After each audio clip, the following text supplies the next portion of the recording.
and welcome to Journey with the Kellers. My name is Amanda Keller and today we are back in the Keller kitchen. So today we are going to be making something from Chef Paul Prudhomme's Louisiana kitchen cookbook. And today's recipe is banana bread or muffins. So you can make the either or out of these. I am going to make the banana bread, but I will tell you if you want to make the muffins, how to make the muffins, okay? All right, so the first thing that you are going to need is 2 cups of smashed overripe banana is actually what it says. It says it takes about 3 large bananas for that. So you're going to need to make sure that you have some overripe bananas for this. The other thing that you are going to need to do is have 2, if you're going to make the bread anyways, have 2 loaf pans. They should be, what measurements did he say? 8.5 by 4.5 inch pans. I think one of mine is and one of mine isn't. One is larger than the other, but that's okay. And you're going to grease those. So I just greased them up with a little bit of shortening. The other thing you're going to want to do, if you're doing the muffins, then you just need a 12-cup muffin pan and do the same thing, grease it up with some shortening, okay? Then the other thing you're going to want to do is preheat your oven to 350 degrees. And also you need to melt a 1.5 sticks of butter and then let it cool. So this has been cooling for a little bit. So, all right, now let's get started. So the first thing that you are going to want to do is in a large bowl, you're going to combine your banana, okay, which is 2 cups of mashed overly ripe banana. Okay. Then you're going to want to put in this your sugar, which you need 1 cup of sugar.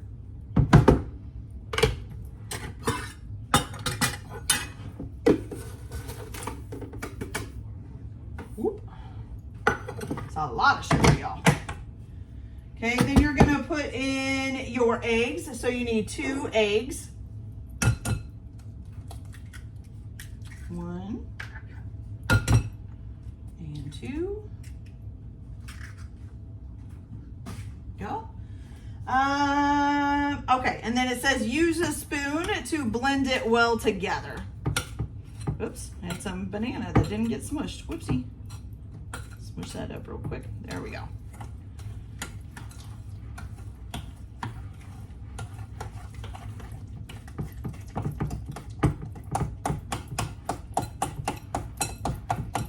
Make sure my banana's good and mashed while I'm at it. Don't forget to scrape down the sides of your bowl. It's important. You don't want to leave stuff kind of sitting there. Okay.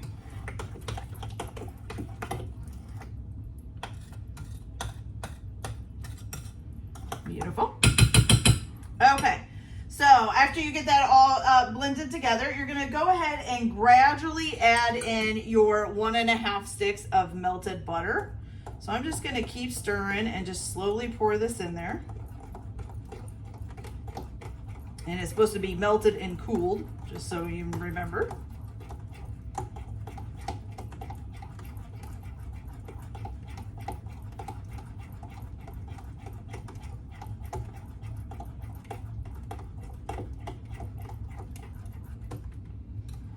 All right.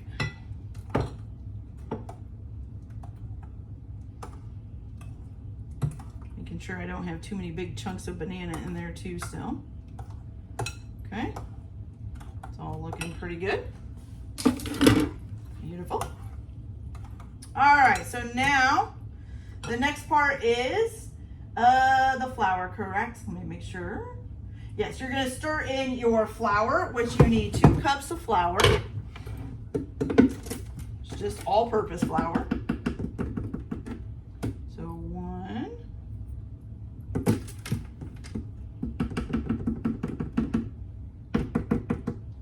2. Okay. And then also with this, you're going to need some baking soda, which you need 2 teaspoons of baking soda.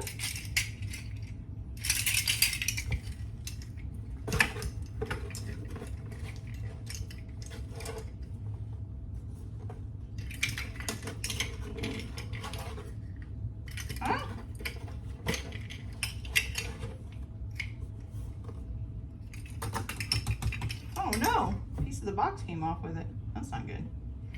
Okay, so there's one. Almost two. Ugh, getting down to the nitty gritty at the bottom of the box here, you guys, so it's hard to get stuff out. There we go, two. Okay. Then we're going to put in anything else before we stir this. Do we put the, let's see here. Okay, nope, we're gonna mix this until it's creamy. It says well mixed and creamy.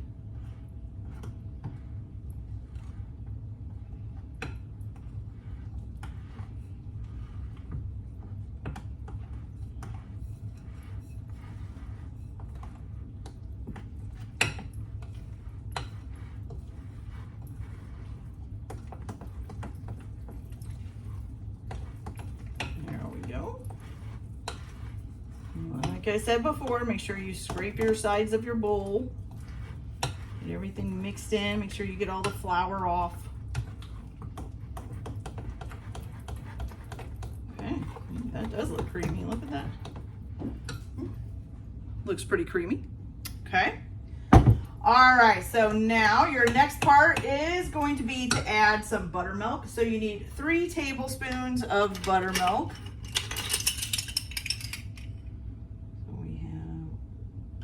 That buttermilk looks like it needs shucking up. That's weird. Oh, I'm sure it's not bad. Strange. Looks like water. It's just settled. There we go. That's better. Okay. All right. So there we go. Okay. So 1, 2, and 3. Okay. So 3 things of buttermilk, and you're going to stir that in. I wonder why buttermilk. I don't think I've ever put buttermilk in banana bread. Not that I remember. I think it was just regular milk. I guess we'll find out. Okay, so 3 tablespoons of buttermilk are stirred in. All right, last but not least is 1 cup of coarsely chopped pecans, and it says dry roasted.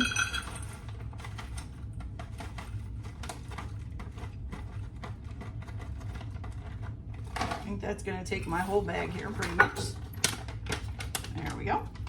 And you're going to fold those in.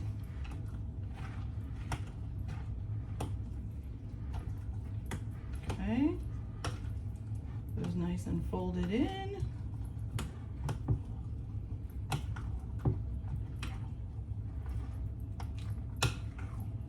Beautiful. There we go. Okay, so now you're going to go ahead. So if you're making bread, you're going to take the batter and pour it into your pans here. Okay. So we're going to pour that in there. Pour that in there.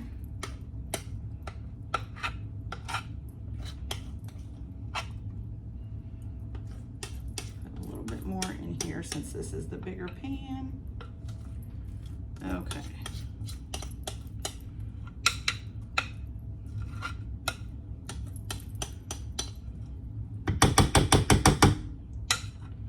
All right, I'm just going to smooth it out in here.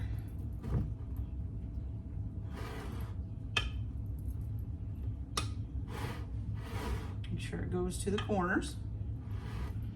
Okay, same thing with this one. Smooth it out. Okay, so now for if you're doing bread, you're gonna break these. Okay, you're gonna break them. I'm not sure what you're gonna break them on, but you're gonna break them. Okay, so you're gonna bake these in a 350-degree oven for, let's see, for 30 minutes.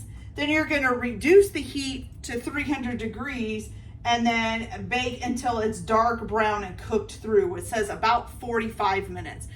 I don't know if that means 30 plus 45 or another 15 minutes on top of the 30. So we're gonna find out, okay? So then once they're done, you're gonna remove them immediately and from the pan and then cool them on a wire rack for 30 minutes before serving, okay? For the muffins, if you're going to do muffins, you're going to spoon the batter into your 12 greased muffin cups. It says they will be very full. And then you're going to bake them at 300 degrees until they're dark brown and done, which will take about 65 minutes.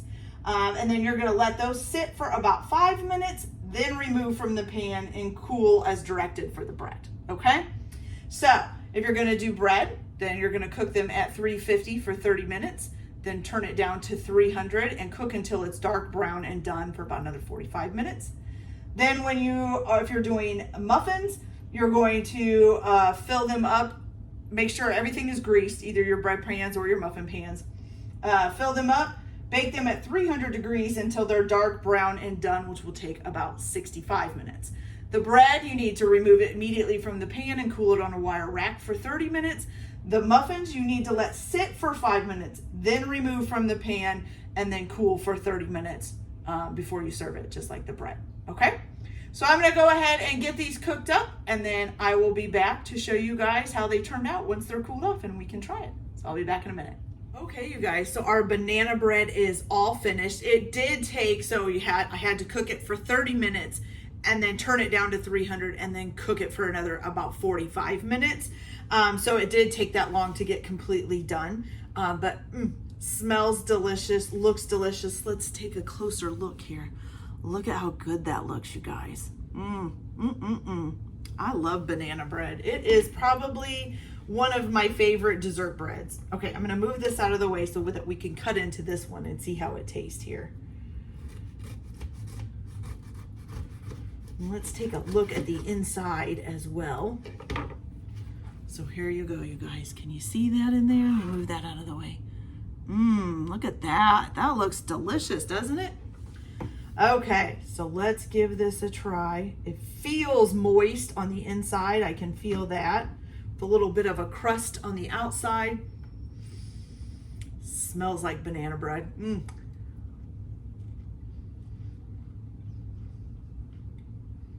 Oh, gosh. That's excellent. Nice and moist on the inside. A little bit of crunch from the crust on the outside. A little bit of crunch from the nuts mixed with it. Or the pecans, I should say. Oh, fabulous. Okay, you guys, this one's a winner. So I hope you guys like this video. Like and subscribe if you like, or don't if you don't. Everyone have a good day. Enjoy your cooking. Keep your kitchen messy. And we'll see you later. Bye.